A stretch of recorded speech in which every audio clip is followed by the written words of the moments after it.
हमने requirements management का actually हमारा टॉपिक है जिसको हमने आज डिस्कस करना है through out about requirements management. और इसका जो रिक्वायरमेंट्स मैनेजमेंट का ताल्लुक है वो ये है कि रिक्वायरमेंट्स मैनेजमेंट थ्रू आउट होती है। जितना भी आपका सॉफ्टवेयर डेवलपमेंट लाइफ साइकिल है, जितनी भी आपकी स्टेजेस हैं, जितने भी आपकी सिस्टम इंजीनियरिंग की जो आपके फेजेस हैं, उन सब के अंदर जो है ना वो रिक्वायरमेंट्स की जो है ना वो मैनेजमेंट उसके ऊपर बात हो रही होती है। मगर एक जो मेन कंसर्न है वो ये है चेंजेस, जिसके ऊपर आज हमने मेन बात करनी है अबाउट चेंजेस कि रिक्वायरमेंट्स के अंदर चेंज आना है। और ये आप पढ़ते आए हैं कि चेंजेस आर इनएविटेबल, नागुज़ीर हैं। चेंजेस किसी भी वजह से आ सकती हैं, इंटरनल सोर्सेज की वजह से, इंटरनल रीजंस की वजह से, एक्सटर्नल सोर्सेज की वजह से, एक्सटर्नल रीजंस की वजह से, कोई भी रीजन हो सकती है चेंजेस की। ठीक है, तो हमें क्या है कि जो हमने पहले से एक बेस लाइन सेट किया, and what is a base line वो थोड़ी देर के लिए आप वेट करें, बताती हूँ आपको। आपने जो पहले से अपना एक क्राइटेरिया सेट किया है या आपने अपना एक बेंच मार्क सेट किया है कि ये वाली सेट ऑफ रिक्वायरमेंट्स हैं जो आपके सिस्टम ने मस्ट जो है वो कंफर्म करना ही करना है, आपने ये इम्प्लीमेंट करना ही करना है। आपने अपने चेंजेस को उसके हिसाब से जो है ना आपने मैनेज करना है। और ये सबसे ज्यादा क्रिटिकल एक्टिविटी होती है रिक्वायरमेंट्स की डोमेन में कि how to manage changes. Changes ने आना भी है, चेंजेस से आप बच नहीं सकते, चेंजेस को आपने जो है वो मैनेज भी करना है, और चेंजेस को आपने सेट भी करना है, चेंजेस को आपने एनालाइज भी करना है, किन को एक्सेप्ट करना है, किन को नहीं करना। ये सब चीजें आपके जो है ना आज हम डिस्कस करेंगे। एंड आपने जो है इस चीज के ऊपर भी फोकस करना है कि आपकी जो रिक्वायरमेंट्स के रिलेशनशिप्स हैं, आप शुरू से हम बात पढ़ते आ रहे हैं कि रिक्वायरमेंट्स जो हैं वो डिफरेंट जगह पे मेंशन्ड हैं। हमने इस चीज का ध्यान करना है कि रिक्वायरमेंट्स जो हैं वो डिपेंडेंट ना हो। रिक्वायरमेंट्स जो हैं वो अगर डिपेंडेंसी है, डेफिनेटली होगी डिपेंडेंसी। क्यों? क्योंकि हम पढ़ते आ रहे हैं ना कि आप एक्टिविटी डायग्राम्स भी बना रहे हैं, आप यूज केस डायग्राम्स भी बना रहे हैं, आप फीचर्स भी बना रहे हैं, आप रिक्वायरमेंट्स की स्पेसिफिकेशन डॉक्यूमेंट भी लिख रहे हैं, आप लोग जो है ना नॉन फंक्शनल रिक्वायरमेंट्स के ऊपर भी बात कर रहे हैं, आप जो है यूज केसेस के फुली ड्रेस फॉर्मेट्स भी लिख रहे हैं। ये जितनी भी डॉक्यूमेंटेशन आप कर रहे हैं ये क्या है? ये सब इट्स ऑल अबाउट रिक्वायरमेंट्स। और रिक्वायरमेंट्स जो है वो डिफरेंट डॉक्यूमेंट्स में आपने नोट किया होगा। अभी यहाँ पे आपने फीचर लिखा है तो उसी फीचर से रिलेटेड आप यूज केसेस लिख रहे हैं। ठीक है, आपने यहाँ पे एक्टिविटी डायग्राम बनाई है तो उसी एक्टिविटी डायग्राम को जो है वो आपने यूज केसेस के मेन सक्सेस सिनेरियो के साथ आप मैप कर रहे हैं। एक जगह चेंज करते हैं आपको दो जगह चेंज करनी पड़ती है। ये बहुत इंपॉर्टेंट बातें हैं और ये सबसे ज्यादा क्रिटिकल जो है ना वो इम्पॉर्टेंट एस्पेक्ट है in your requirements management, that is changes, how to manage changes. ठीक है, फिर आपने ट्रैक भी रखना है उनका, आपने रिक्वायरमेंट्स का ट्रैक रखना है। आपने ऐसे उनको खुले अन्नेवाह नहीं छोड़ देना कि जी आओ जिसका दिल करे आओ जी चेंज कराओ, और हम मसला ही कोई नहीं, हम तो बैठे हुए यहाँ जो है ना फारिग लोग बैठे हुए हैं और हमें से बस चेंज चेंज चेंज कराई जाओ। नहीं, ये भी एक तरीका है, एक इसका प्रॉपर प्रोसीजर है कि ये कैसे होता है। तो बहुत ध्यान से सुनिएगा बातें आज की। ओके फाइन, अब आपको पता है प्रोजेक्ट स्कोप, वो आपको अच्छी तरह पता है, हम पहले दिन से बात करते आ रहे हैं कि आप लोग जो हैं वो बाउंड हैं किसके साथ? स्कोप आपने पूरा फुलफिल करना है, आपके पास एक लिमिटेड टाइम है प्रोजेक्ट को कंप्लीट करने का, आपके पास एक लिमिटेड जो है वो अमाउंट है, एक बजट है जिसके अंदर रहते हुए, उस बजट के अंदर रहते हुए, उस टाइम के अंदर रहते हुए आपने ओवरऑल जो फंक्शनैलिटी है, जो स्कोप है, जो जो फंक्शनैलिटी जो एक स्कोप बना रही है, यानी कि what have you promised to your client कि आप क्या चीज उसको जो है ना वो बिल्ड करके देंगे। आपको एक लिमिटेड टाइम लिमिटेड रिसोर्सेज के अंदर रहते हुए आपने उसको जो है वो बिल्ड करके देना है। आपके पास ना अनलिमिटेड टाइम है ना खुला अन्नेवाह पैसा है कि आपका क्लाइंट आपको कह रहा है जा बेटा तू जा, जितना मर्जी पैसा मांग, मेरी तो बोरियां खुली हुई हैं, जितना टाइम तुझे चाहिए ले, कोई इशू ही कोई नहीं। ना ना ना ना, आप बाउंड हैं, आप बाउंड हैं टाइम के साथ, आप बाउंड हैं एक बजट के साथ, आप बाउंड हैं अपने रिसोर्सेज के साथ। आपको फुलफिल करना है वो प्रॉपर स्कोप, वो पूरे फीचर्स जो आपने प्रॉमिस किए हैं अपने क्लाइंट को। ठीक है, तो this is all about your challenges regarding your scope, regarding your time and regarding your budget. ठीक है, अच्छा अब हमें स्कोप की जो है ना वो एक बेस लाइन तैयार करनी होती है। एक बेस लाइन आप कह लें कि एक बेंचमार्क जहां से हमने अपना काम शुरू करना होता है। हमने अपनी जो इम्प्लीमेंटेशन है या जो हमने आगे, आपको पता है हम सॉफ्टवेयर इंजीनियरिंग में पढ़ते आए हैं आइटरेटिव एंड इंक्रीमेंटल डेवलपमेंट, आप बहुत अच्छे से फैमिलियर हैं इस चीज के साथ कि आप कुछ सेट ऑफ काम करते हैं, आप डिप्लॉय करते हैं, कस्टमर उसको यूज करना शुरू करता है, then you polish and polish and polish and polish, and हर आइटरेशन में एक वर्जन जो है वो आप डिलीवर कर रहे होते हैं और कस्टमर उसके ऊपर काम कर रहा होता है, उसको फीडबैक दे रहा होता है, उसको इम्प्रूव कर रहे होते हैं, and it's a continuous process. पढ़ा है आप लोगों ने, वेरी गुड। तो क्या है कि बेस लाइन बेसिकली क्या है? बेस लाइन वो बेंच मार्क है जहां से आप काम शुरू कर देते हैं अपना, कि हाँ जी ये सेट ऑफ रिक्वायरमेंट्स हैं, ये सेट ऑफ फीचर्स हैं, इनको जो है हमने एक पर्टिकुलर वर्जन में हमने डिलीवर करना है। अब ये डिलीवर हम करेंगे एक पर्टिकुलर वर्जन में, तो कस्टमर उसके ऊपर क्या करना शुरू करेगा, अपना उसको अंडरस्टैंड करना शुरू करेगा। जूं जूं फिर उसको अंडरस्टैंड करना शुरू करेगा, वो मजीद इंप्रूवमेंट्स आती जाएंगी, और वो जो इंप्रूवमेंट्स हैं वो नेक्स्ट रिलीज में क्या होती जाएंगी, अकोमोडेट होती चली जाएंगी। It's a continuous learning process, but mind it, we need to stop somewhere. हमें कहीं स्टॉप करना है। ये नहीं कि हम बस चेंजेस चेंजेस चेंजेस अकोमोडेट करी जाएं करी जाएं करी जाएं। No, there is not the case के इन अनलिमिटेड जो है ना आपका साइकिल हो। नो, ठीक है, it's a starting point you can say, कि आपने यहां से अपना काम शुरू करना है। आपने फिर क्या है कि अब एक बेसलाइन आपने सेट कर दी है कि ये सेट ऑफ फीचर्स हैं, ये हमारा जो है ना अब इतने ज्यादा हमें चेंज नहीं होने वाली चीजें, यहाँ से काम स्टार्ट कर दो, ये बेंच मार्क है। ठीक है, yes exactly. Now let's move forward. अब आपको पता है, हम ये बात बहुत दफा कर चुके हैं, आप लोग विजन डॉक्यूमेंट भी आपने बनाया है, ठीक है, उसमें आपने इस तरह फीचर्स की लिस्ट हमने मेंशन की थी, सिस्टम के अंदर ये होगा ये होगा ये होगा ये होगा ये होगा, एंड आपको अच्छी तरह पता है फीचर्स का मैंने आपको एक और नाम भी बताया था। क्या बताया था आपको? फीचर्स को कुछ और रिसर्चर्स किसी और बुक्स में किसी और नाम से भी लिखा होता है अक्सर। उसको क्या कहते हैं आप? Features are user requirements. मैंने ये वर्ड यूज किया था, यूजर रिक्वायरमेंट। एक सिस्टम रिक्वायरमेंट्स होती हैं, एक यूजर रिक्वायरमेंट्स होती हैं। Features are known as user requirements as well in some books. ये चीजें आपकी टिप्स पे होनी चाहिए if you want to pursue your career as a business analyst, as a technical writer, as a requirement analyst future में। तो आपको ये वाली बातें टिप्स पे होनी चाहिए, क्योंकि नाउ लेट्स मूव फॉरवर्ड। ये सब वो फीचर्स, इस तरह हमें एक लिस्ट, आपको पता है फीचर्स की लिस्ट, या फीचर्स को हम सॉफ्टवेयर के सर्विसेज भी कहते हैं, सॉफ्टवेयर के यूजर की रिक्वायरमेंट्स भी कहते हैं, ठीक है, तो यूजर नीड्स भी कहते हैं, बहुत सारे नाम होते हैं इसके। देन आपको पता है कि हम प्रियोरिटाइज करते हैं, या आपको अच्छी तरह पता है कि जब आपने version by version software release करना होता है तो आप प्रियोरिटाइज करते हैं। अब अगर आपकी 100 रिक्वायरमेंट्स हैं या आपकी 1000 रिक्वायरमेंट्स हैं, सिस्टम इतना बड़ा है, और आपको पता है हम बात बड़ी अच्छी तरह कर चुके हैं कि इंक्रीमेंटली एंड आइटरेटिवली सॉफ्टवेयर जो है वो बिल्ड होता है, डिप्लॉय होता है, उसकी जो है ना उसका सफर जो है ना वो आगे बढ़ता जाता है बढ़ता जाता है। तो अब आपको पता है कि अब कुछ सेट ऑफ रिक्वायरमेंट्स आपको होगा कि अच्छा ये वाली रिक्वायरमेंट सबसे ज्यादा हाई प्रायोरिटी है, इनको जो है ना वो पहले वर्जन में देना है, उनके बाद इनकी प्रायोरिटी इनको दूसरे वर्जन में देना है, उसके बाद इनकी प्रायोरिटी फिर इनको तीसरे वर्जन में देना है, and up to so on. ठीक हो गया? तो आप प्रायोरिटी सेट करते हैं। अब प्रायोरिटाइजेशन, रिक्वायरमेंट प्रायोरिटाइजेशन एक अलग दुनिया, एक अलग टॉपिक है पूरा, कि उसके पीछे क्या साइंस है, किस तरह से रिक्वायरमेंट्स की, किस तरह से फीचर्स की, किस तरह से सर्विसेज की आप जो है ना प्रायोरिटी सेट करते हैं। नॉर्मली जो प्रायोरिटाइजेशन होती है वो नॉर्मली कह लें कि दो एक तरीके होते हैं जिनकी यहाँ बेसिस होती हैं, जिनके ऊपर आप उनको प्रायोरिटाइज कर लेते हैं। एक होता है आपकी इंपॉर्टेंस बेस, एक होता है आपका इंप्लीमेंटेशन ऑर्डर। जैसे फॉर एग्जांपल अगर जो फाइनल ईयर प्रोजेक्ट के स्टूडेंट्स होते हैं मेरे, उनके साथ हम क्या काम कर रहे होते हैं कि हम जो प्रायोरिटाइजेशन है वो in the form of you can say implementation order के ऊपर हम उसको कर रहे होते हैं। इम्प्लीमेंटेशन ऑर्डर में जो आपका होता है ना, आपका डेवलपमेंट एंड होता है, यानी कि जो आपके डेवलपर्स होते हैं उनका जो है ना कह लें कि थोड़ा सा कंट्रोल होता है, कि मतलब वो देखते हैं कि हमें इम्प्लीमेंटेशन वाइज ज्यादा फीजेबल क्या लग रहा है, डेवलपमेंट की स्टेज के दौरान हम उनको किस किस तरह कौन कौन से फीचर्स हैं जिनको हम पहले इंप्लीमेंट कर लेंगे, हम इनको पहले डेवलप कर लेंगे, इनको पहले कोड कर लेंगे, इनको पहले जो है ना हम इंप्लीमेंट कर लेंगे। तो this is prioritization by order. And prioritization by importance किसकी होती है, ये आप देखा जाता है इंपॉर्टेंस किसको देखते हुए, आपके स्टेक होल्डर्स को।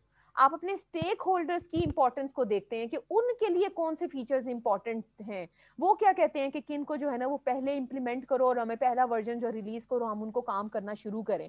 तो आई होप इन दोनों में फर्क आपको पता चल गया होगा कि what is the difference between implementation order wise prioritisation and importance wise prioritisation. That depends upon the situation. जैसे मैंने अभी आपको बताया कि मैं जब अपने फाइनल प्रोजेक्ट के स्टूडेंट्स के साथ काम कर रही होती हूँ तो हम लोग पहले वाला नॉर्मली जो है ना इंप्लीमेंटेशन ऑर्डर फॉलो कर रहे होते हैं, और अगर हम किसी रियल प्रोजेक्ट पे काम कर रहे हैं जो हमारे रियल क्लाइंट्स हैं, then we need to focus on the second prioritization technique, that is prioritization by importance. ठीक है, सेटिंग प्रायोरिटीज, कौन प्रायोरिटी सेट करता है, ये अभी हम बात कर रहे थे कि नॉर्मली जो है ना, जो नॉर्मली एक कह लें कि आपको पता है कि हम क्लाइंट को ज्यादा इंपॉर्टेंस देते हैं, जो हमारा रियल क्लाइंट है, जो हमारा जिसने जो स्पॉन्सर है, जो कि हमारा एक्चुअल मतलब कह लें कि जो स्टेक होल्डर्स हैं हमारे, जो दूसरे एंड पे हैं, डेवलपमेंट साइड के स्टेक होल्डर्स नहीं, जो क्लाइंट साइड के स्टेक होल्डर्स हैं, हम उनको इंपॉर्टेंस देते हैं ज्यादा, कि वो प्रायोरिटाइज करें, वो अपनी इंपॉर्टेंस बताएं, उनके लिए कौन से सेट ऑफ फीचर्स जो हैं वो हाईली क्रिटिकल नेचर के हैं, ठीक है।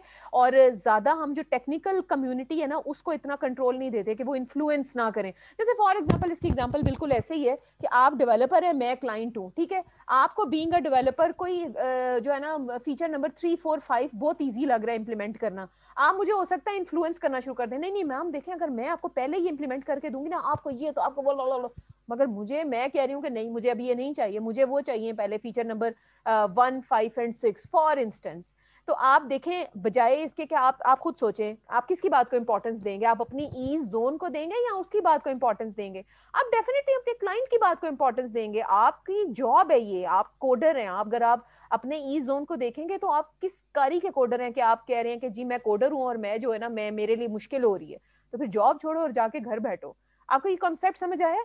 आपने जो है ना इंपॉर्टेंस देनी है किसको? आपने इंपॉर्टेंस देनी है अपने क्लाइंट को, व्हाट जो क्लाइंट इज सेइंग, उसके लिए क्या चीजें, कौन से फीचर्स, कौन से सर्विसेज, कौन से यूजर रिक्वायरमेंट्स उसके लिए जो है ना इंपॉर्टेंस हैं, उनके लिए कौन सी एग्जैक्टली वो किसको प्रायोरिटाइज कर रहा है। आपने अपने टेक्निकल इन्फ्लुएंस को उसके ऊपर जो है ना इम्पोज नहीं करना। हाँ, यू कैन आप कर क्या सकते हैं, आप उसकी थोड़ी सी काउंसलिंग कर सकते हैं, बट नॉट इन अपनी जोन को नहीं देखना। उसको देखें, उससे पूछें, अगर वो किसी ऐसी चीज को बात कर रहा है कि जो टेक्निकली आपकी किसी रिक्वायरमेंट्स के ऊपर डिपेंडेंट है, आप सजेशन जरूर दे सकते हैं उसे, एग्जैक्टली आप सजेशन दे सकते हैं, बट हम इम्पोज नहीं कर रहे हैं उसके ऊपर अपनी टेक्निकल कंस्ट्रेंट्स को, ठीक है। ये आपको बात समझ आइए? आप सजेशन दे सकते हैं, but you need to follow the prioritization of your client. आप उसको देखें कि उसको वो आपसे क्या मांग रहा है। ठीक हो गया? समझ आ गई? Okay fine. अब देखें, प्रायोरिटी वाइज वही बात है कि क्रिटिकल है, कुछ इंपॉर्टेंट है, कुछ यूजफुल है, तो आप उनके क्या एक सेटिंग कर देते हैं, क्रिटिकल, इंपॉर्टेंट, यूजफुल। ये आपने मेरे ख्याल है उसमें भी किया होगा अपने विजन डॉक्यूमेंट। प्रायोरिटाइजेशन टेक्निक्स जो है वो बहुत सारी हैं, बहुत सारी टेक्निक्स हैं जिसके ऊपर प्रायोरिटाइजेशन की जा सकती है।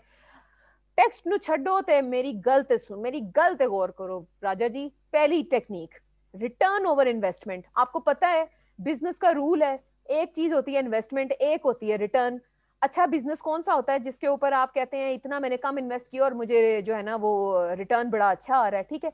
तो आप फीचर्स को देखते हुए आप ये देखते हैं प्रॉफिट, एग्जैक्टली प्रॉफिट। आप फीचर्स को देखते हुए ये देखते हैं कि आपके कितना फीचर्स जो हैं वो आपकी प्रॉफिटेबल, कितना आपको जो है ना प्रॉफिट कितना जल्दी जनरेट करके दे रहे हैं।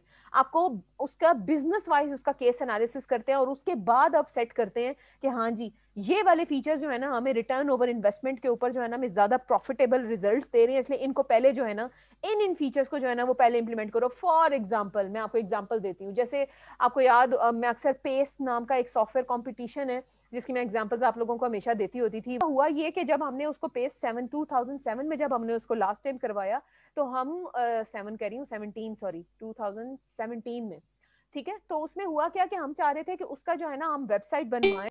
अच्छा, तो उसमें जो था वो हम लोगों ने क्या फैसला किया कि हमारा जो, जहां पे आपको पता है जब ये सॉफ्टवेयर कॉम्पिटिशन होते हैं, आप लोग भी डिफरेंट कॉम्पिटिशन में जाते होंगे, तो वहां पे क्या होता है कि आप जो है ना वो फी सबमिट करते हैं, रजिस्ट्रेशन करते हैं, ठीक है। वहां पे जो भी पार्ट कैंडिडेट्स आते हैं वो एक अमाउंट, जैसे आपने सॉफ्टवेयर कंपटीशन में पार्ट लिया है तो आप एक अपनी अमाउंट सबमिट करेंगे, आपने पोस्टर कंपटीशन में पार्ट लिया है तो उसकी अमाउंट सबमिट करेंगे। तो वो जो फाइनेंसेस वाला मॉड्यूल था ना, या जो फाइनेंसेस वाली जो हमारी फीचर्स थे, हम चाहते थे सबसे पहले वो जो है ना इंप्लीमेंट हो। क्यों? ताकि वो जो रिटर्न्स है ना, हमारी जो फाइनेंसेस हैं वो जनरेट होने शुरू हो जाएं, जो कि हमें हमारे बाकी कामों के लिए हमें बहुत जरूरी थे। तो ये देखिए हमने फैसला किया हमारे बिजनेस केस के एनालिसिस पे, ठीक है। आपको ये बात समझ आ रही है? तो ये डिपेंड करता है कि आपका क्लाइंट जो है ना वो किस तरह आपको जो है ना वो किस चीज को इंपॉर्टेंस दे रहा है, अपने बिजनेस कॉन्टेक्स्ट को या अपने बाकी कॉन्टेक्स्ट को। तो one of the mechanism to set the prioritization या set the priorities on the basis of your return over investment, ठीक है। अब आते हैं पेयर वाइज कंपैरिजन। आपने देखा है वो पीछे लिस्ट बनी हुई थी फीचर्स की सारी, feature 1, feature 2, feature 3, feature 4 and up to so on, एक लंबी सी लिस्ट थी, ठीक हो गया। अब आपने जब प्रायोरिटाइज करना होता है ना, तो आप क्या कर रहे होते हैं, आपस में ना कंपेयर कर रहे होते हैं फीचर को, फीचर 2, फीचर 3 दोनों में से प्रायोरिटी वाइज किसको पहले करना है। अच्छा, फीचर 4, फीचर 5, अच्छा वो एक ना आप कह लें कि उनकी आपस में पेयर पेयर करके कंपेयर करके ना, तो ये भी आप एक प्रायोरिटाइज कर रहे होते हैं चीजों को, ठीक है। प्रायोरिटाइजेशन वर्किंग ग्रुप्स, जो कुछ डेडिकेटेड लोग, कुछ स्टेक होल्डर्स बैठ जाते हैं, कुछ डेवलपमेंट साइड के, कुछ स्टेक होल्डर साइड के, क्लाइंट साइड के, वो ग्रुप्स जो है ना वो बैठ के डिसाइड कर रहे होते हैं कि हमने कैसे जो है ना इसको प्रायोरिटाइज करना है। वो एक ब्रेनस्टॉर्मिंग एक्टिविटी चल रही होती है और उसके बाद जो है ना वो आप प्रायोरिटाइजेशन कर रहे होते हैं। एक और टेक्निक होती है 1 to 10 की रैंकिंग। आप क्या कर देते हैं, जैसे आपने अक्सर क्वेश्चन फिल किए होंगे तो उसमें आ नहीं रहा होता 5 very fully agree, 4 somehow agree, 3 पता नहीं ये एग्री वो एग्री, आपने एक पूरा स्केल होता है, ठीक है। तो वो आप जो है ना उस स्केल की बेस पे, उस रैंक की बेस पे जो है ना आप उसको क्या कर रहे होते हैं, आप जो है ना वो कर रहे होते हैं, उसको प्रायोरिटाइज कर रहे होते हैं, ठीक है। फिर एक तरीका होता है आपका वोटिंग का।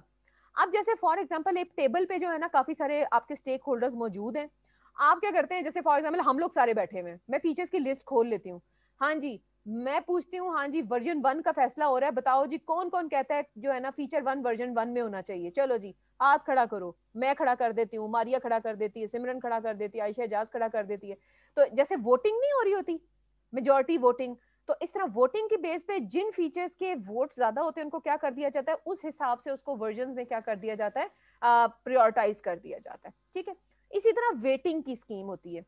अब वोटिंग और वेटिंग में फर्क है, जरा ध्यान से समझिएगा। वेटिंग में आप क्या करते हैं, जो आपके स्टेक होल्डर्स मौजूद है ना, जो उस टेबल पे उस मौजूद है या उस सेशन का जो उस वक्त पार्ट है लोग, ठीक है, आप उन स्टेक होल्डर्स को जो है ना उनके वोट को वेट देते हैं, वोट को वेट देते हैं। मतलब क्या, कि अगर स्पॉन्सर बैठा हुआ है उसके वोट का जो वेट है वो एज कंपेयर टू एक टेक्निकल राइटर के वोट के वेट से ज्यादा होगा।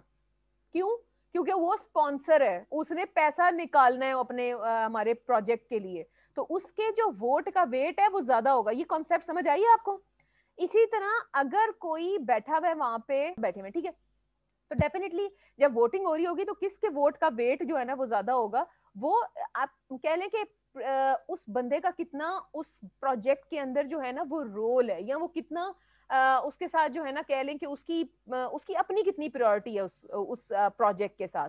तो फिर क्या है कि जब आप उसको काउंट करेंगे तो वो वोट के वेट के ऊपर जो है ना वो क्या होगी, आपकी प्रायोरिटाइजेशन हो जाएगी। हाँ जी। अब एक और जो होती है ना चीज, आप अपने फीचर्स को जो है ना वो एफर्ट वाइज भी जो है ना आप एस्टिमेट कर रहे होते हैं कि उसके ऊपर कितनी एफर्ट इन्वॉल्व हो रही है, ठीक है। ये एक कह लें कि एक ना जैसे एस्टिमेट होता है ना, एस्टिमेट का क्या मतलब होता है, एस्टिमेट का मतलब ही क्या होता है, अंदाजा। आप क्या करते हैं, टेंटेटिव अंदाजा, एग्जैक्टली आप क्या कर रहे होते हैं, आप जितने भी आपके फीचर्स है ना, आप एक रफ लेवल का ना अंदाजा लगा रहे होते हैं कि इस पे कितनी एफर्ट लगेगी, अंदाजन कितनी कितनी मेहनत लगेगी, ठीक है। आप लोगों को कुछ दे दूं तो आप लोग तो ना वहीं लेट जाते हैं कि हाय बहुत मेहनत होने वाली है मैडम, ड्रिप लग गई है हमें, आपने जो हमें आर्टिफैक्ट दे दिया।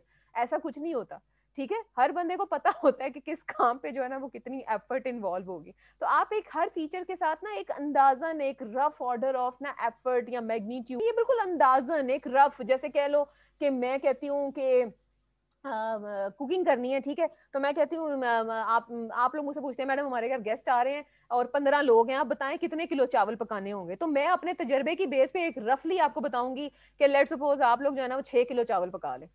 ये बात समझ आई?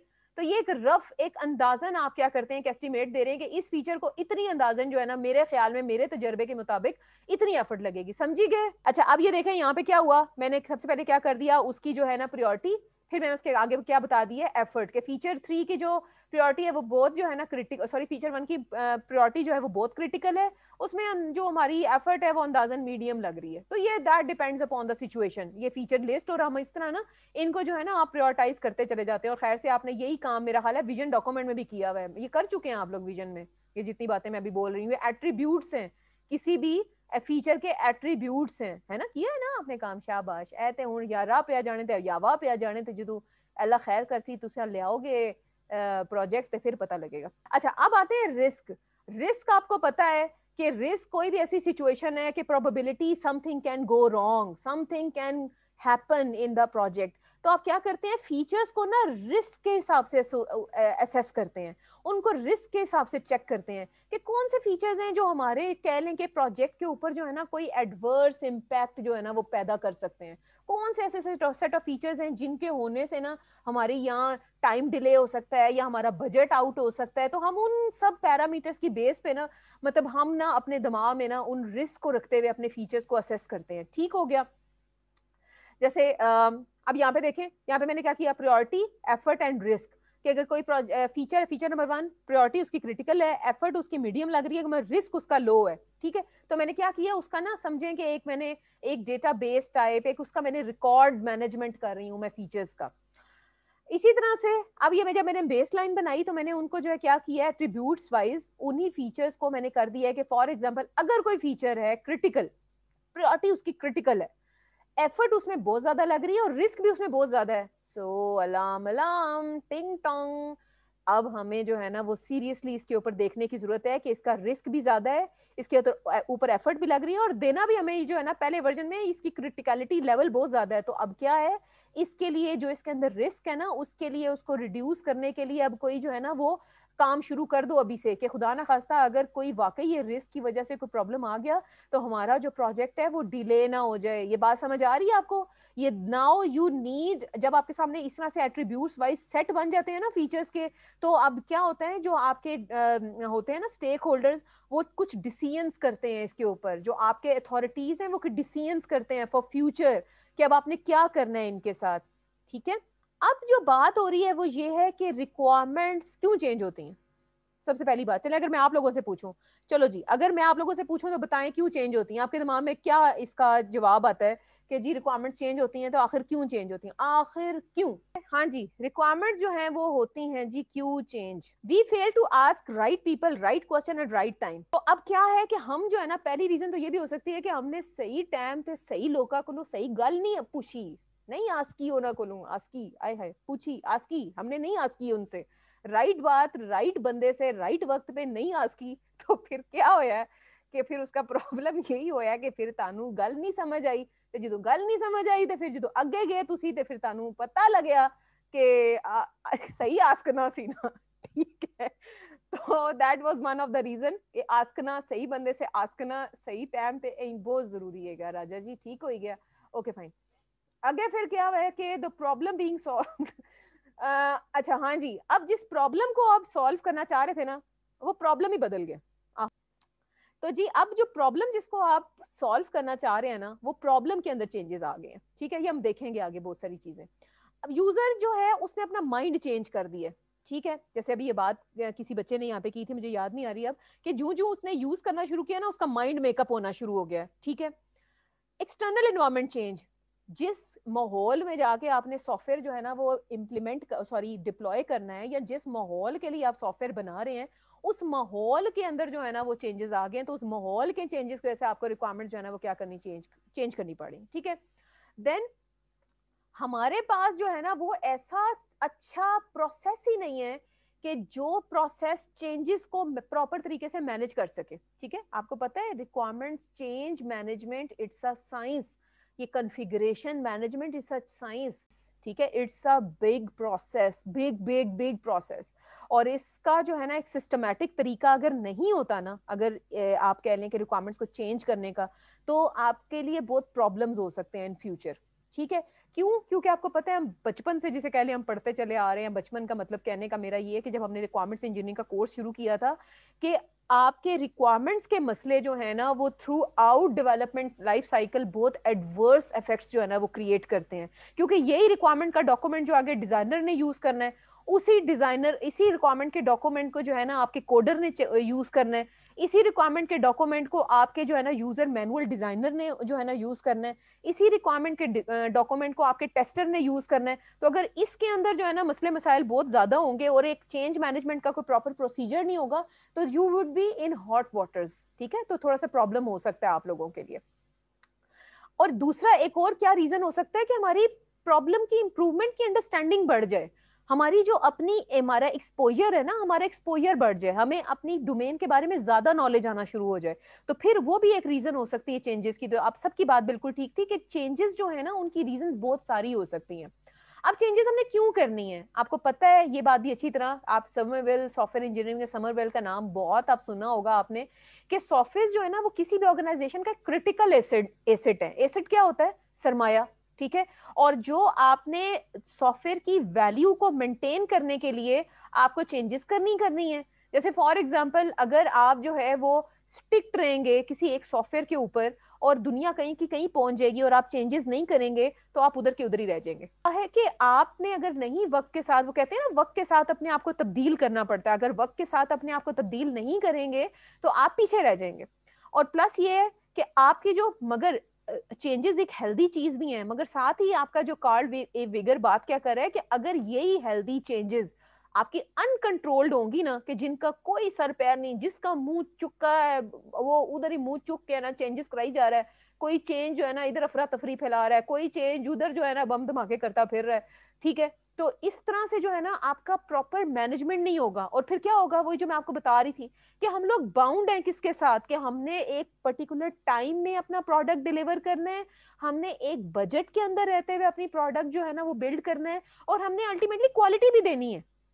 ये बात हम करते आ रहे हैं ना, कि देखें आप कितने सारे कंस्ट्रेंट से जो है ना वो आप बंधे हुए हैं, आपकी जिंदगी आसान नहीं है being a software engineer. Karl वेगर ने फिर कुछ और बातें भी जो है ना वो फरमाई थी। ये जो कार्ल वेगर है ना, ये भी बड़ी चीज था, बंदा था कि है, अल्लाह जाने, है तो अल्लाह में जिंदगी दे, नहीं है तो अल्लाह बख्श दे इसको, ठीक है। तो क्या है, आपने जो चेंजेस है ना इनको प्रॉपरली इवेलुएट करना है कि हाँ जी इस चेंज की जरूरत है भी कि नहीं है, आगे आ रही हैं ये बहुत सारी बातें, स्टे ट्यून्ड, ठीक है। फिर आपने जो है ना हर चेंज के ऊपर बकायदा डिसीजन, प्रॉपर डिसीजन लेना है, ये सब कुछ आगे आ रहा है। चेंज अगर कर भी दिए तो फिर बकायदा स्टेक होल्डर्स को कम्युनिकेट भी करना है। तो अब ये नहीं कि आपने वो जो है ना वो चुपके चुपके जो है ना वो आपने बस चेंजेस कर दिए और किसी को बता ही नहीं रहे, नहीं, ये जो चेंजेस हैं आपने बकायदा कंसर्न स्टेक होल्डर्स तक आपने उसको कम्युनिकेट भी करना है। उसकी क्या वजह है, यहाँ पे आपने चेंज कर दिया, वहां बेचारा इम्प्लीमेंट करने वाला कोडर जो है उसको कोड करना शुरू हो गया, उसके बाद आपने चेंज अप्रूव कर दिया और उसको बाद जाके कह रहे हैं हे अप्रैल फूल, वो तो पीछे चेंज हो गया, तो उसने लाल लितर तो पा लेना आपको लम्या, ठीक है। तो ये बात समझ आइए, it should be properly propagated, incorporate requirements change in a what, in a discipline fashion, ठीक है। There should be a discipline, कि आपके जो है ना कि आप जो चेंजेस कर रहे हैं वो एक प्रॉपर प्रोसीजर हो, एक प्रॉपर डिसिप्लिन हो उसके पीछे, ठीक हो गया। तो अच्छा जी, अब होते हैं जी दो फैक्टर्स हैं मेजर, कुछ होते हैं एक्सटर्नल फैक्टर्स जो कि चेंजेस को कॉज करते हैं, और कुछ होते हैं इंटरनल फैक्टर्स। आप सिर्फ कॉन्सेप्ट पे फोकस करें, इसकी टेक्स्ट को आपने बाद में पढ़ना है, कॉन्सेप्ट समझें, ठीक है बच्चों, कॉन्सेप्ट समझो, कॉन्सेप्ट यही काम आना है आपको आगे। जो होते हैं ना आपके एक्सटर्नल फैक्टर्स, इनके ऊपर ना जो बेचारे नमाणे आपके होते हैं ना डेवलपर टीम्स, उन नमाणों का कोई कंट्रोल नहीं होता, ठीक है। ये वो चेंजेस होती हैं जिसके ऊपर आपकी टीम का, नमाणों का कोई कंट्रोल नहीं होता, वो बेचारे ऐसे बैठे होते हैं, हम मजबूर हैं उफ अल्लाह हम क्या करें, ठीक है। और जो होते हैं आपके इंटरनल फैक्टर्स, उसके ऊपर उन नमाणों का जो है ना वो कंट्रोल होता है। और वो कंट्रोल का क्या मतलब है, कि वो जो है ना अपनी समझदारी से उसको जो है ना वो टैकल कर सकते हैं, ठीक हो गया। अब एक्सटर्नल फैक्टर्स कौन, हाय दुख टीम के, हाँ जी ये आप ही हैं, ये आप ही हैं, ये आप ही हैं फ्यूचर के वो लोग, ठीक है, ये वो नमाणे आप ही हैं। एक्सटर्नल फैक्टर में क्या क्या हो सकता है, फॉर एग्जाम्पल गवर्नमेंट की कोई पॉलिसी, कोई रेगुलेशन बदल गई है, ठीक है, प्रोजेक्ट के दौरान गवर्नमेंट की कोई पॉलिसी बदल गई है, चलो जी अब क्या करें, नाउ व्हाट टू डू, ठीक है।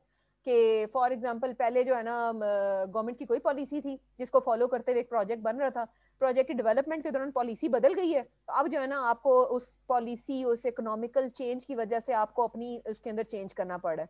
अब इसमें डेवलपमेंट टीम का कोई हाथ है नहीं है, ठीक है। अच्छा उसके बाद क्या, टेक्नोलॉजी बदल गई है, आप एक टेक्नोलॉजी पे काम कर रहे थे, करते करते आपको पता चल रहा है उस टेक्नोलॉजी की जो है ना वो आपको एपीआई ही नहीं मिल रही, आपको उसके प्लगइन्स ही नहीं मिल रहे, आपको सॉफ्टवेयर कंपोनेंट्स ही नहीं मिल रहे, अब क्या करें। अब जाहिर है आप बैठ के रो तो नहीं सकते, अब आपको क्या है, आपको चेंज करना पड़ेगा, ठीक है। आपका जो यूजर है उसने माइंड बदल लिया अपना, उसकी परसेप्शन चेंज हो गई है, और वो जो है ना वो आपको कह रहा है आप चेंज करो, हाँ यू आर बाउंड कि आप उसको जो है ना उसकी परसेप्शन के मुताबिक उसको चेंज करके देंगे चीज, इसमें आपका कोई कंट्रोल नहीं है, आपको ये नहीं कह सकते नहीं हम तो नहीं करके देंगे। वो जब आपको कह रहा है कि मुझे चाहिए, मुझे चेंज चाहिए, और आप कह रहे हैं नहीं हम नहीं करते, तो वो आपको मारेगा लात और कहेगा चल तू फिर इधर ही बैठ, मैं जा रहा हूँ दूसरे डेवलपर से बनवाने के लिए, ठीक है। बट ये बहुत ट्रिकी होता है, ये जो थर्ड वाला पॉइंट है ना that is really very tricky, इसको बहुत ध्यान समझदारी से आपको जो है ना वो करना पड़ता है, और इसका समझदारियां मैं आपको थोड़ी देर में बताती हूँ। नाउ व्हाट, जो organisation, the organisation behaviour evolves around the new system, the new old ways of doing things are no longer appropriate, the need of a new type of information emerges and you need to cope up with the new demands of the time. फिर वही बात है, पुराना जो आपका work है, पुराना जो वे ऑफ डूइंग वर्क है, वो आपका जो है ना वो बदल रहा है और आपने जो है ना नए वे ऑफ मैकेनिज्म के साथ अपने सिस्टम का जो है ना आपने उसकी अंडरस्टैंडिंग करानी है। तो ये बहुत जरूरी है, ये एक्सटर्नल फैक्टर में आता है, तो इसमें आपका डेवलपमेंट का कोई कंट्रोल नहीं होता कि आप उन्हें कहें कि नहीं नहीं ये तो मुश्किल काम है, ये तो नहीं हम कर सकते, तो फिर आपका जो है ना वो आपका क्लाइंट भाग जाएगा आपकी नालायकी देखते हुए।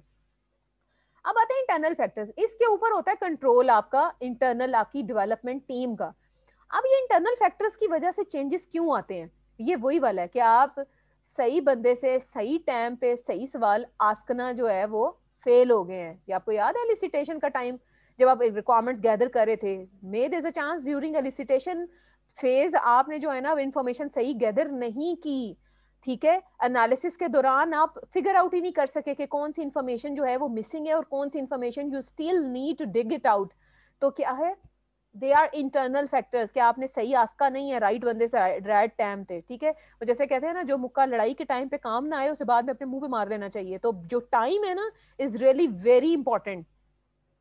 देर is no practical process to manage changes through the requirement, कि आपके पास कोई तरीकेकार नहीं है, कोई मैनेजमेंट प्रोसेस नहीं है, कोई सिस्टमैटिक वे नहीं है, कोई डिसिप्लिन्ड मैनर नहीं है, कोई लोगों के रोल्स एंड रिस्पॉन्सिबिलिटीज मेंशन नहीं है कि किन लोगों ने इन चेंजेस को अप्रूव करना है, किन लोगों के कोर्ट में बॉल जाएगी। ये बकायदा पूरी जो है ना वो चेंज कंट्रोल बोर्ड, एक बकायदा बोर्ड होता है जो इन सब के ऊपर डिसीजंस कर रहा होता है। हम देखेंगे आगे सारा कुछ। हाँ जी, जब आपके पास कोई तरीकेकार नहीं होगा तो फिर क्या होगा, जिसका दिल करेगा, जैसे हम बात करें, हम मुंह चुकेगा और आपको कुछ भी जो है ना वो चेंज कराने शुरू कर देगा। जो कहीं क्लाइंट आपका किसी का कुछ अच्छा देख आएगा, आपको कहेगा ही बहन जी भाई साहब ये डाल देंगे, तो आप कहेंगे हाँ हाँ हम तो बैठे ही इतने फारग हैं, हमें तो और कोई काम ही नहीं करना, आई जाओ तो चेंज कराई जाओ।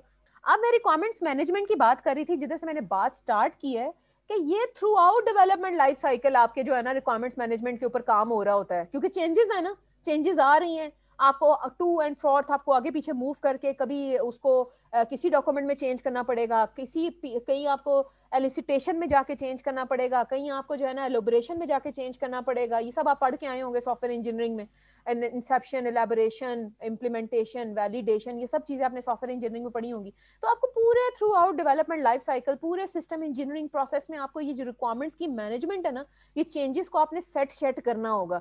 जैसे आप ये नहीं कर रहे होते ना, मेकअप करने लगते हैं तो यहाँ पे आपने लाइनर थोड़ा खराब किया, तो फिर आपको होता है ओ हो नीचे वाला जो वो है, जो कलर जो आई शेड लगाया वो थोड़ा सा डिस्टर्ब हो गया, चलो जी उसको फिक्स करो। उसको फिक्स करते आपको लगता है कि आपकी लैश उखड़ गई है, फिर उसको फिक्स करो। फिर आपको लगता है कि अच्छा उसको फिक्स करते हुए जो नीचे आपने वो लगाया था, कंसीलर लगाया था, वो जरा डिस्टर्ब हो गया, उसको फिक्स। तो ये आपको आपकी इस एग्जाम्पल के थ्रू आपको पता चला है कि ये थ्रू आउट फिर सॉफ्टवेयर में भी ऐसे होता है, कहीं की थोड़ी सी चेंज उसको फिर आपको सारी जगह रिफ्लेक्ट करवाना पड़ता है। ये नहीं कि आप अगर आपने जरा सा वो काजल आपका फैल गया तो आपको अच्छा खैर है कोई बात नहीं, इसके ऊपर जैसे वो रेड इंडियन काले रंग का एक पर्दा लगाते थे, आप उसके ऊपर जो है ना वो पर्दा लगा के आप शादी में चले जाएंगे, कोई बात नहीं, नजर नहीं आएगा। तो आप क्या करते हैं, उसको फिक्स करते हैं। कि जिस तरह आप मेकअप में एक चीज थोड़ी सी आपकी चेंज आती है तो आप उसको छोड़ नहीं सकते, तो यार आपका तो ये तो रिक्वायरमेंट्स आपके तो सॉफ्टवेयर है जिसको आप जो है ना वो करेंगे, आपने पूरा सेट करना है। ठीक हो गया, ओके फाइन।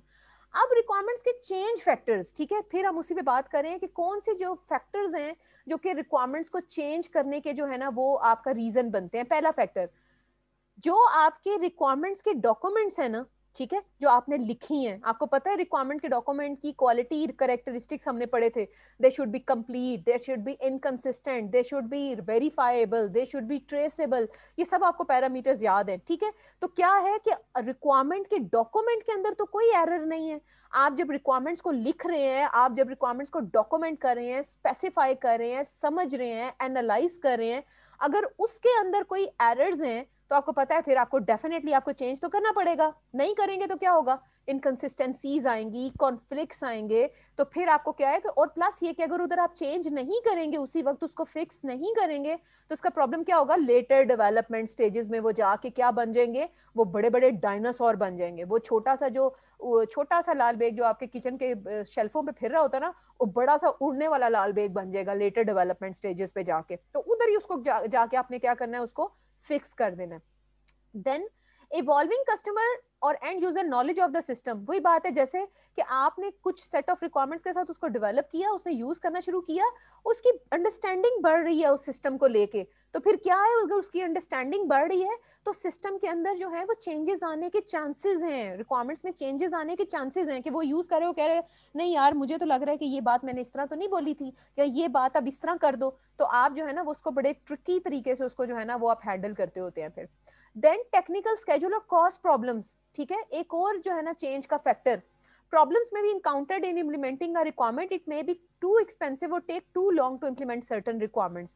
अब क्या है कि may there is a chance कि अगर आप कोई चेंज आपके पास आ रहा है कि आपने उस रिक्वायरमेंट को जो है ना आपने चेंज करना है और उसके बाद उसको इम्प्लीमेंट करना है, may there is a chance कि वो जो चेंज है ना हो सकता है वो आपको बहुत महंगा पड़े, हो सकता है वो चेंज करने से आपकी ड्यूरेशन बढ़ जाए, हो सकता है कि आप जो है वो क्वालिटी के साथ उस कम टाइम में, अगर वो कहता है नहीं नहीं टाइम भी नहीं बढ़ाना पैसे भी नहीं मैं दूंगा, तो फिर उसे कह दो भाई क्वालिटी इफेक्ट होगी, फिर तो मैं यही है कि जल्दी जल्दी करके तुम्हें जो है ना मैं दे दूंगा, सही है। तो फिर वो टाइम, जैसे आप अपने कपड़े सिलवाने के लिए जाएं, कहीं दूर ना जाएं, आप टेलर को पहले कुछ कह के आए हैं और उसके बाद शादी से एक दिन पहले यानी कि जब उसने डिलीवर करना है आपको, तो जाके आप कह रहे हैं कि नहीं ये ना अब ऐसा करो कि जो है ना बाजू के आगे ना फ्लेयर लगा दो, वो कहेगा यार अगर मैं मुझे एक दिन और चाहिए तब मैं आपको ये काम करके दूंगा, थोड़े से पैसे भी एक्स्ट्रा लगे, आप कह रहे हैं नहीं ना टाइम देना और ना पैसे और देने हैं, तो वो कहेगा अच्छा ठीक है, फिर वो जो फिर आपको करके देगा ना, जो चेपियां जोड़ के देगा, वो आप खुद अंदाजा लगाएं कि आप समझ सकते हैं कि वो किस किस्म का काम होगा, ठीक है। तो there is a trade off. Then customer ने जो है ना changing customer priorities, sorry customer की प्रायोरिटीज बदल गई हैं। Now what is it, customer priorities change during system development as a result of changing business environment, the emergence of new competitors, staff changes, etc etc।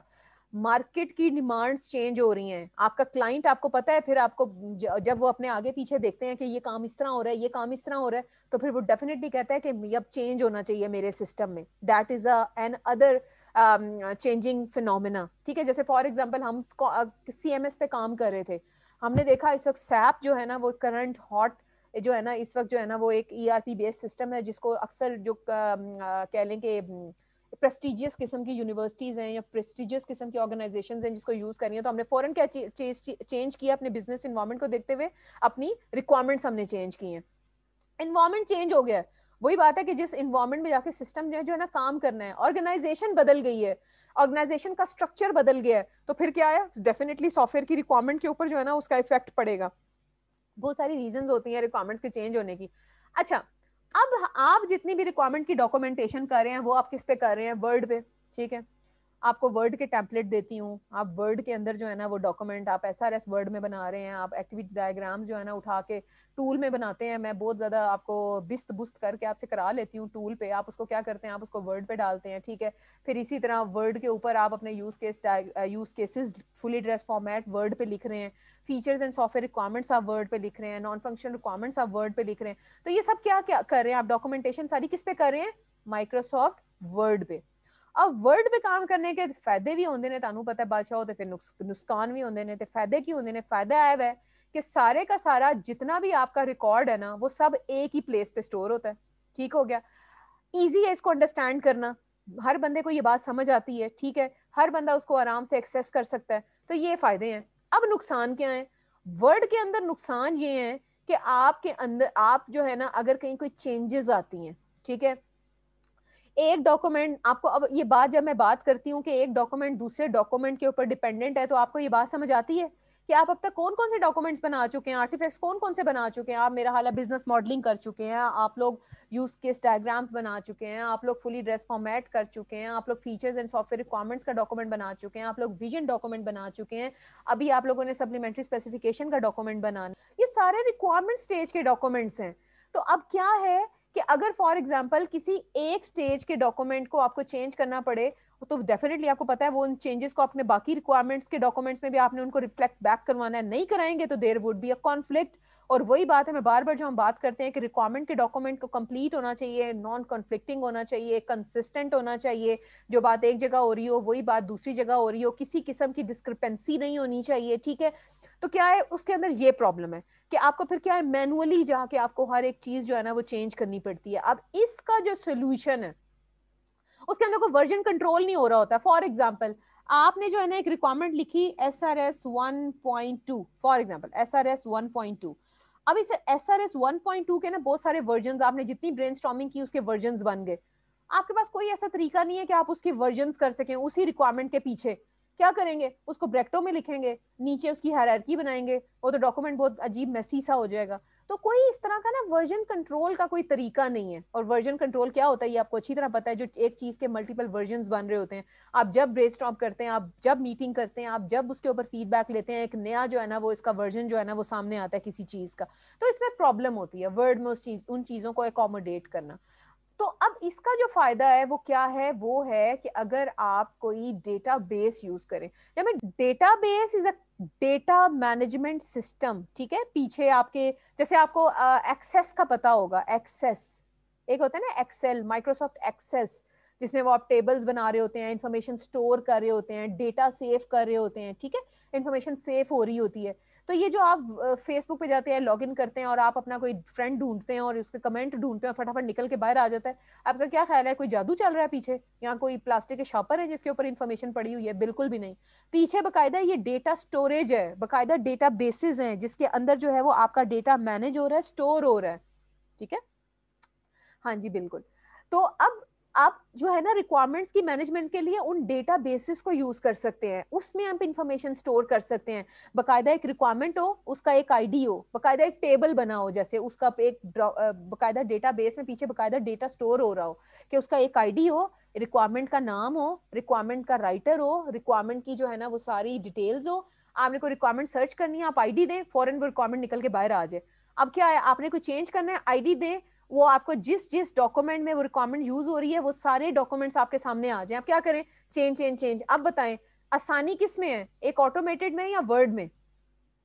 आपको changes को manage करना या requirements को manage करना या कॉन्फ़िगरेशंस करना, automated में आसानी है ना आपके लिए। एग्जैक्टली ऑटोमेटेड में आपके लिए आसानी है। आपको वर्जन्स मैनेजमेंट, आपने फॉर एग्जांपल एक रिक्वायरमेंट है SRS 1.2, ठीक है, उसका जो है ना चेंजेस आ रहे हैं, उसमें वर्जन्स बन रहे हैं, आप क्या करें, उसके वर्जन का एक पूरा सिस्टम बना हुआ है। आपने जब भी उसको क्लिक किया वो आपके सामने उसके सारे वर्जन्स निकाल के रख दे कि ये इस डेट का वर्जन है, ये इस डेट का वर्जन है। जैसे फॉर एग्जांपल आप वर्ड का एक्सीडेंटली आपसे बंद हो जाए, तो अगर आप दोबारा फाइल खोलें तो वो देखें आपके साइड में पूरी लिस्ट आ रही होती है, कौन से वाले वर्जन को आपने रिकवर करना है, पिछले महीने वाले को या भी ये जो 2 मिनट पहले वाला। पता है आपको ये बात, आसानी हो गई ना। वरना पहले क्या होता था, लाइट जानी और जब हम असाइनमेंट में काम कर रहे होते थे लाइट वापस आनी तो हमने रोना बैठ के, उफ अल्लाह कुछ भी सेफ नहीं हुआ। हर वक्त कंट्रोल एस के ऊपर हमारा हाथ होता था। अब आप लोगों को जो अब नए वर्ड के वर्जन आ रहे हैं उसमें ये टेंशन नहीं है। क्यों? क्योंकि वो एक चेक पॉइंट तक ना अपनी मेमोरी में उसको स्टोर रखता है और फिर वो आपको पूछता है कि अब आपने कौन से वाले जो है ना उसको रिकवर करना है। तो ये बड़े फायदे हैं इस तरह। आप फिर क्या है कि आप उनकी वर्जनिंग कर सकते हैं उन रिक्वायरमेंट्स की। अब यहाँ पे क्या है प्रॉब्लम, यहाँ पे जो प्रॉब्लम है वो ये है कि हर बंदा, आपको पता है इन टूल्स का जो है ना वो नॉलेज नहीं होता हर बंदे को। आपको पता है ना कि हमारे यूजर्स हैं और हम कहते हैं कि रिक्वायरमेंट्स में, सॉफ्टवेयर डेवलपमेंट में अपने यूजर्स को, अपने स्टेक होल्डर्स को आप इंगेज रखें। तो आपको पता है कुछ लोग बड़े टैलेंट, बड़े स्किलफुल होते हैं, सॉफ्टवेयर को समझते हैं, उनको यूज करना आता है, बाज लोग यूज करना नहीं आता। अब अगर क्या है कि अगर कोई ऐसा यूजर जिसने कभी नहीं उस चीज को यूज किया, उसको उसको समझाना और उसको एंगेज करना आपके लिए मुश्किल हो जाएगा। हाँ, as compare to in tools के, इन डेटाबेसेस के, अगर आप वर्ड के डॉक्यूमेंट्स उनके सामने रखेंगे ना तो वो उनके लिए आसानी होगी समझने में। ठीक हो गया। फिर प्लस ये कि जो ये नॉलेज, और दूसरा मसला क्या है कि the link between database and requirements documents must be maintained. अब आपको क्या है कि वो जो पीछे डेटा स्टोर हो रहा है और जो रिक्वायरमेंट्स के डॉक्यूमेंट भी आप अगर मेंटेन कर रहे हैं फॉर एग्जांपल, तो उनके दरमियान भी कंसिस्टेंसी होनी बड़ी जरूरी है। ये ना हो जो पीछे डेटा स्टोर है वो कुछ और हो रहा हो और जो आपके पीछे रिक्वायरमेंट्स के डॉक्यूमेंट्स हैं जो अगर मैनुअली मेंटेन हो रहे हैं वो कुछ और हो, तो फिर वो भी एक इशू हो सकता है आप लोगों के लिए। तो हर चीज शुड बी ना ट्रेसेबल। तो आपको ये ऑटोमेटेड टूल्स ऐसे ऑनेस्टली बड़ी हेल्प करते हैं। आप रेक व्यू के नाम से एक टूल है, अगर आपके पास टाइम हो ना तो उसको एक्सप्लोर कीजिएगा, है भी वो फ्री। तो जरा देखिएगा उसको, रेक व्यू को, REQ, मेरा ख्याल है उसका नाम है REQVIW, यूं है कुछ, रेक व्यू, रेक व्यू, ठीक है, रिक्वायरमेंट्स व्यू। तो बेशक अगर कोई दिल विल करे आपका तो उसको भी आप देख लीजिएगा। हाँ जी। अब जो ये रिक्वायरमेंट्स के जो ऑटोमेटेड टूल्स हैं या जो डेटाबेस ओरिएंटेड सिस्टम्स हैं, इनको ऑप्ट करने के क्या चॉइसेस हो सकते हैं आपके पास? आप किन बेसिस पे इनकी जो है ना वो इनको चूज करते हैं? सबसे पहले वही बात है कि आप के जो रिक्वायरमेंट्स के डॉक्यूमेंट है वो टेक्सचुअल हैं। अब आप खुद सोचो, हम कुछ, जरा मेरे क्वेश्चन पे गौर करें आप लोग, हम कुछ रिक्वायरमेंट के डॉक्यूमेंट्स हमारे जो है ना वो टेक्सचुअल बेस्ड है, जैसे फॉर एग्जांपल विजन हो गया, फीचर्स और सॉफ्टवेयर रिक्वायरमेंट्स वाला डॉक्यूमेंट हो गया, आपके जो ये यूज केसेस का फुली ड्रेस फॉर्मेट हो गया, ये सब क्या है, ये टेक्सचुअल है, इसके अंदर टेक्स्ट टेक्स्ट टेक्स्ट टेक्स्ट हम लिख रहे हैं। मगर कुछ ऐसे डॉक्यूमेंट्स हैं जो कि हम कह लें कि ग्राफिकल बना रहे हैं, उसमें कौन कौन से हैं, ग्राफिकल वाले में कौन कौन से रिक्वायरमेंट्स के आर्टिफैक्ट्स जो हम बिल्ड करें, use case diagram and activity diagram and DFTs and interfaces, बिल्कुल ये सब वो हैं जो multimedia graphical oriented pictorial based आपके जो है ना ये आपके आर्टिफैक्ट्स हैं।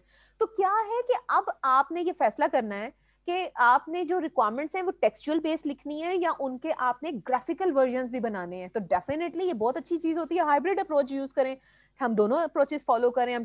तो अभी आपने ये फैसला करना है कि आपने किस तरह का, एक तो डिसीजन है आपका कि आपने सिर्फ ग्राफिकल बनाना है या आपने टेक्सचुअल बनाना है। हाँ जी, हमने डिसाइड किया हमने दोनों करने हैं, हमने ग्राफिकल भी करने हैं, हमने डॉक्यूमेंट ये डिजाइन डायग्राम्स भी बनानी है। तो फिर टूल का ऐसा डिसीजन करना है आपने, या डेटाबेस का आपने ऐसा डिसीजन करना है कि वो आपको साइड बाय साइड जो है ना वो दोनों की फैसिलिटी दे, कि आप उनके मल्टीमीडिया ग्राफिक्स भी सेव कर सकें और उनका टेक्सचुअल भी सेव कर सकें। जैसे फॉर एग्जांपल आपका ऐसा टूल है कि आपने उसके अंदर जो है ना वो फीड इन किया अपने फुली ड्रेस फॉर्मेट का पूरा टेक्सचुअल, ठीक है, और एक तरफ वो उसको आपको सपोर्ट कर रहा है, यूज केस डायग्राम भी आप उसके अंदर जो है ना वो कर सकते हैं इनकॉर्पोरेट। आपने क्या किया, यहाँ पे आपने उसके टेक्स्ट के अंदर चेंज किया, वो जहां आपने चेंज किया वो रिफ्लेक्ट करा रहा है आपके उसके अंदर यूज केस डायग्राम के अंदर, या आपने यूज केस डायग्राम के अंदर कुछ चेंज किया, वो आपको हेल्प आउट कर रहा है in your textual as well. तो आपके सामने साइड बाय साइड दोनों चीजें जो है वो खुली हुई हैं। ये ऑटोमेटिक टूल्स आपको इसमें बड़ा हेल्प आउट करते हैं, ठीक है। तो फिर उसके बाद क्या है, नंबर ऑफ रिक्वायरमेंट्स, इसके ऊपर भी आपका डिस्कशन डिसीजन होता है कि आपकी कितनी ज्यादा रिक्वायरमेंट्स हैं। आपको पता है बड़े बड़े जो सिस्टम्स होते हैं ना उसमें जो रिक्वायरमेंट्स होती है ना, ये जो हम बात करें SRS 1 SRS 2 SRS 3, ये हजारों में जाती हैं। जितना बड़ा सिस्टम होता है उतनी उसकी रिक्वायरमेंट्स जो होती हैं वो क्या होती हैं, वो ज्यादा होती हैं, ठीक है। तो अब आपने Amazon is a big system, exactly जितने सिस्टम का स्केल बड़ा होता है, बिल्कुल अजवा, उतना ही उसके अंदर जो रिक्वायरमेंट्स हैं वो ज्यादा होती हैं। तो अब आपने इस बात का फैसला करना है, ऐसे डेटाबेस की आपने जो है ना वो चूज करना है कि जिसके अंदर कैपेसिटी भी ज्यादा हो। ये बात आपको समझ आई है कि रिक्वायरमेंट्स आपकी ज्यादा है मगर डेटाबेस की कैपेसिटी इतनी ज्यादा नहीं है, तो फिर क्या है, वो सेफ नहीं कर पाएगा उसके सारे इंफॉर्मेशन को। तो फिर आपने पहले ये देखना है कि आपके रिक्वायरमेंट्स का नंबर क्या है, काउंट क्या है आपका, ठीक हो गया। देन उसके बाद आपने इस चीज के ऊपर भी डिसीजन करना है। आपको पता है, शायद आपने नाम सुना हो, ग्लोबल सॉफ्टवेयर डेवलपमेंट का नाम शायद आपने सुना हो। जरूरी नहीं होता कि सारे जो टीम है ना वो एक ही जगह पे बैठी हुई काम कर रही हो, कि हो सकता है डेवलपर किसी जगह पे बैठा हो, आपका रिक्वायरमेंट एनालिस्ट किसी जगह पे बैठा हो, टेस्टर आपका किसी जगह पे बैठा हो। ये भी हो सकता है कि खाली आपके रिक्वायरमेंट की जो टीम है ना, यानी कि जो आपकी रिक्वायरमेंट्स की टीम है वो रिमोट जगह पे बैठी हुई हो। जैसे अभी आप अपनी ये कोविड की मिसाल ले लें, सारे रिमोट लोकेशंस बैठे हुए, मैं बैठी हूँ कमर्शियल मार्केट में, कोई कहीं बैठा हुआ है, कोई कहीं बैठा हुआ है। तो अभी ये देखे जूम के थ्रू हम लोग ऐसे बैठे हुए जैसे आप लोग मेरे अपने ही घर में बैठे हुए, ठीक है। तो अब इस तरह से आपके टूल का आपने डिसीजन करना है रिक्वायरमेंट्स की मैनेजमेंट को लेके, कि अगर आपके 4 लोग हैं ना रिक्वायरमेंट्स की टीम के अंदर, तो अगर कहीं पे कोई चेंज आता है तो वो जो टूल है वो आपको ये फैसिलिटेट करे कि आप डिस्ट्रीब्यूटेड जगह पे बैठे हुए रिक्वायरमेंट्स की जो चेंजेस है ना उनको एफिशिएंट तरीके से आप जो है ना उसको यूटिलाइज कर रहे हो, उसको रिफ्लेक्ट करा रहे हो। कि फॉर एग्जांपल एक सेंट्रल जगह पे जो है ना वो चेंज हो रहा हो, ये ना हो कि मैं रिक्वायरमेंट एनालिस्ट नंबर 1 हूँ, अजवा रिक्वायरमेंट एनालिस्ट नंबर 2 है, सिमरन रिक्वायरमेंट एनालिस्ट नंबर 3 है, आयशा रिक्वायरमेंट एनालिस्ट नंबर 4 है।